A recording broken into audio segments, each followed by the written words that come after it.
The film opens with a chilling truth. All greenery on Earth has disappeared. Trees and plants are extinct, and with them, natural oxygen has become a relic of the past. This devastating oxygen shortage has brought humanity to the brink. People began suffocating, and civilization slowly ground to a halt. Across the entire globe, only one city in Australia still shows faint signs of life, and that only because of synthetic oxygen. But this man-made oxygen comes at a deadly price. It's triggering bizarre, aggressive diseases that eat away at people from the inside. Ethan's wife is one of its victims. Determined to save her, Ethan pours everything into finding a cure. Because now, oxygen is a product you have to buy. The few survivors in Australia rely entirely on a massive corporation that manufactures this artificial air. One day, Ethan is summoned by Gina, the top executive at the oxygen company. She tells him that if the disease keeps spreading, humanity won't survive, and that he, and only he, might be able to save it. She shows him a time machine, one built by his own father. She explains, only you can operate it because part of it is fused into your hand. This triggers a long-buried memory in Ethan. As a boy, his father had given him a strange watch. When he put it on, it made his hand bleed, and then, somehow, it merged with his skin. He never understood why, until now. Then comes the reveal, a message from the future. It says Ethan must travel 400 years ahead to a time when Earth has healed. In that future, trees have regrown, oxygen is pure, and the climate has stabilized. Ethan must finish his father's mission, collect samples of plants and air, and bring them back to restore life in the present. But Ethan is torn. It all feels like some kind of experiment, and more than anything, he can't bear the thought of leaving his wife. His best friend, Jude, more like a big brother, tries to convince him, but Ethan pushes back. His father had abandoned their family for science, and he refuses to repeat that mistake. Jude tells him this isn't just about science, it's about saving her. Ethan goes home and tells his wife everything. Her heart is heavy, but she's stronger than the illness inside her. She urges him to go, not just for her, but for all of humanity, even if it means never seeing him again. The next morning, filled with emotion and resolve, Ethan tells Gina, "I'm in, but on one condition. If this works, my wife gets saved first." Gina agrees. They suit him up. Before he enters the machine, Ethan asks what to expect. The team has no answers. They don't know what he'll face in the future. They don't know how, or if, he'll return, and they can't guarantee he'll bring anything back. But this is humanity's last shot. Ethan is handed a special device to help him stay in touch with the past. He climbs into the machine, and the scientists set the coordinates. The machine powers up. Radio waves ripple through the lab. Ethan accelerates at an unthinkable speed, tearing through time and space. He crash lands into a thick, unknown forest.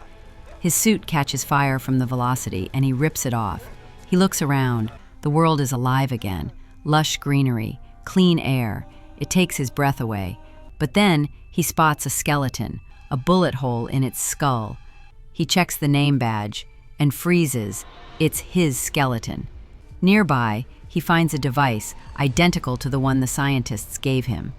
In the skeleton's hand is a watch, just like his, but glowing green instead of red. The smallest difference, yet deeply unsettling. Night falls. Ethan builds a fire, survives on wild berries, but they're poisonous. He passes out. When he wakes, Jude is standing over him, sent from the past to help. Together, they journey a short distance and discover a strange door. The same skeleton now lies in front of it. The timeline has already started to shift. A scanner reads Ethan's ID. The door opens. Inside, they're stunned. They're back in the same lab where it all began. Jude is thrilled. They've regained access to the time machine. But a digital countdown flashes. The lab will self-destruct 4 hours after activation. A failsafe. Ethan plays a hologram, a recording left by his father. It explains everything. They now have limited time to collect the samples and return. But the oxygen collector is damaged. Without it, the mission fails. The clock is ticking. They leave the lab and see the future city completely overtaken by nature. Human skeletons lie everywhere. Only after people died did the planet finally begin to heal. Ethan visits what was once his home and is devastated to find his wife's remains. Heartbroken, he activates the future version of the device and watches a recording. In it, Jude shoots him. Jude sees the video too and turns on Ethan, gun drawn. A brutal fight breaks out. Ethan manages to overpower him and decides to finish the mission alone. Back in the lab, only 37 minutes remain. Ethan checks the skeleton, hoping stopping Jude might have changed fate. It hasn't. The body is still there. He swaps the battery from his device into the one from the future. Jude, now hopeless, wants to return to the past and quit. Ethan refuses and locks him inside a room. Then, Ethan replays his father's final message. It reveals the day he died, murdered by Gina and Jude. His father had linked the time machine to Ethan's DNA to stop Gina from stealing it. That's why the watch cut into his skin. It was protection. Gina had never stopped manipulating. She used Jude to get to Ethan, and now Ethan realizes the man he trusted like a brother was his greatest betrayal. Fueled by anger, Ethan decides Gina will not win. Just as he's about to destroy the machine, Jude appears. He confesses. Gina ordered him to kill Ethan once the mission was complete, but over time, Jude grew to love Ethan like family. He shoots himself to protect him. Ethan, moved by his sacrifice, completes the mission.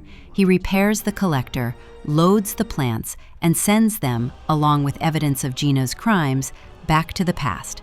He doesn't return himself. Gina is exposed and arrested. Ethan sends a single flower back in memory of his wife. Then he destroys the future time machine for good. When he steps outside, the skeleton is gone.